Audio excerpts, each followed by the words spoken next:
नमस्कार मित्रांनो, स्वागत आहे तुमचं आपल्या नवीन एका व्हिडिओमध्ये आणि आपल्या चॅनलवर.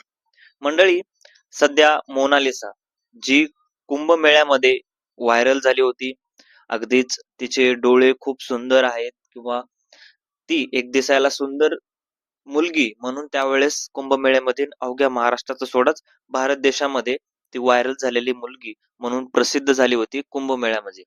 म्हणजे कुंभमेळा हा हिंदूंचा सण आहे आणि या सणामध्ये किंवा या मेळ्यामध्ये ही मुलगी जी होती ती व्हायरल झाली होती आणि कुठेतरी एक हिंदू धर्मातून किंवा एक गरीब मुलगी पुढे आली आहे, लोकांनी तिला पुढे नेलंय म्हणून पूर्ण देश खुश होता. आणि ही गरीब जी मुलगी होती, गरीब घरातून येत होती, ती कुठेतरी काहीतरी चांगलं करून दाखवेल किंवा एक प्रकारे समाजाला चांगला संदेश देईल अशा प्रकारचं वाटत होतं.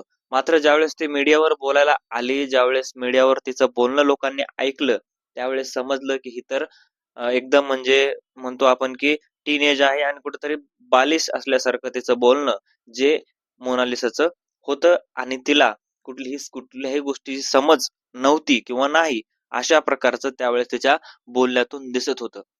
ह्याच्या आधी सुद्धा मीडियाने मोनालिसाला प्रश्न विचारले होते की तुम्हाला लग्न करायचं आहे तर तुम्ही काय मुलगा शोधलाय का, तुम्ही कुठल्या कोणाच्या प्रेमात आहात का? तर त्यावेळेस मोनालिसानं उत्तर दिलं होतं की माझे घरचे बघतील त्यावेळेस मी लग्न करीन, आमच्याकडे दुसऱ्या कुठल्या मुलाला बघत नाहीत, फक्त आम्ही जे बघतो ते त्या ठिकाणी आमच्या घरचे जिथं लावतील तिथं लावतील, अशा प्रकारचं मोनालिसाचं वक्तव्य होतं.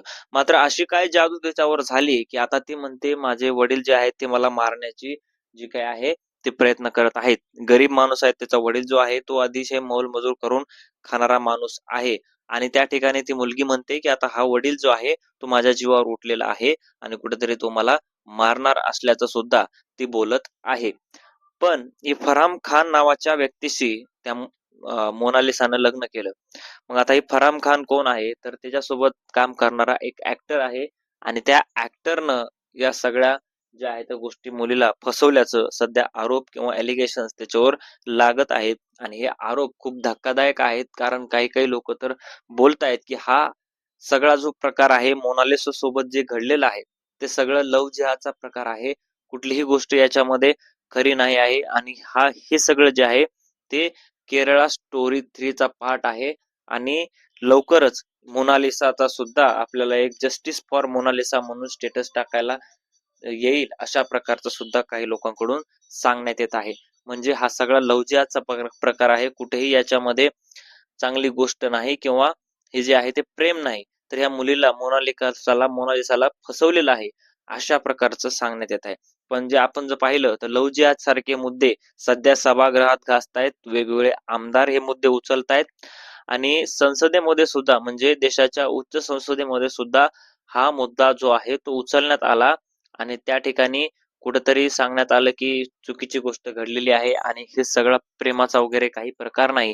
कारण जी मुलगी म्हणत होती माझ्या वडिलांशिवाय मी कुठं लग्न करत नाही, आमच्या इकडे लग्न करत नाहीत, आम्ही अशा प्रकारची गोष्ट करतो, तर ती मुलगी आज नेमकी अशा प्रकारची का वागू शकते हा प्रश्न आता निर्माण झालेला आहे आणि बरेच लोक याच्यामध्ये करताय सुद्धा. फरहान खान सुद्धा एक मोठ्या संस्थेशी जुळलेला असल्याची सुद्धा माहिती काही लोकांनी सांगण्याचा प्रयत्न केलेला आहे आणि ही संस्था कुठेतरी अतिरेकी किंवा त्यांच्या संदर्भामध्ये सुद्धा असू शकते अशा प्रकार सुद्धा काही लोकांनी बोलण्यात सुद्धा आलेलं आहे. काही व्हिडिओ सुद्धा त्याच्यामध्ये प्रसिद्ध केलेले आहेत. मात्र यांनी स्पष्टीकरण देताना किंवा यांनी सगळं सांगताना म्हटलेलं आहे की हा कुठेही लवजिहादचा प्रकार नाही आहे, हे सगळं जे आहे ते आमचं प्रेम आहे अशा प्रकारचं सुद्धा यांच्याकडून सांगण्यात येत आहे. मात्र आता बघणं महत्वाचं आहे की नेमकं काय होतंय, पुढच्या गोष्टी कुठल्या समोर येत आहेत, सत्यता काय आहे, मोनालिसा सोबत नेमकं काय घडतंय हे बघणं फार महत्वाचं आहे. तुम्हाला काय वाटते या सगळ्या गोष्टीबद्दल? तुमचं मत कमेंट मध्ये नक्की कळवा आणि हो, भेटूयात नवीन व्हिडिओ मध्ये. तोपर्यंत धन्यवाद.